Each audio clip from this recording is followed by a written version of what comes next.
দেশের জনপ্রিয় নির্মাতা কাজী হায়াতের পুত্র কাজী মারুফ তার প্রথম চলচ্চিত্র ইতিহাস দিয়ে অর্জন করেছেন জাতীয় চলচ্চিত্র পুরস্কার।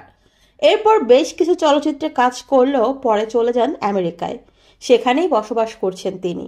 চলচ্চিত্র থেকে অনেকটাই নিজেকে গুটিয়ে নিয়ে মন দিয়েছেন ব্যবসায়। তবে এবার আবারও সিনেমায় আসছেন মারুফ। 10 বছর আগে রাজা গোলাম নামে একটি সিনেমার শুটিং শুরু করেছিলেন, কিন্তু তা শেষ পর্যন্ত আর শেষ হয়নি। কাজী মারুফের প্রযোজনায় এই সিনেমার পরিচালক ছিলেন বিদ্যুৎ।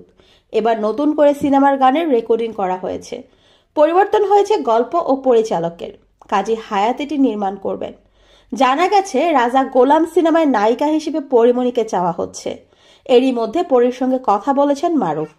আসছে জানুয়ারির শেষের দিকে দেশে ফিরবেন মারুফ। যদি সব ঠিক থাকে তাহলে ফেব্রুয়ারির মাঝামাঝি সিনেমার শুটিং করতে চান তিনি। এ ব্যাপারে তিনি বলেন, রাজা গোলাম সিনেমাটি নিয়ে আমার অনেক দিনের স্বপ্ন। নিজের মতো করে গল্প তৈরি করেছি, তখন কাজটি শেষ করতে পারিনি। এবার সব গুছিয়ে তবে শুটিং শুরু করব। তখন গান তৈরি করেছিলাম, তবে সময়ের চাহিদার কারণে নতুন করে গান করছি।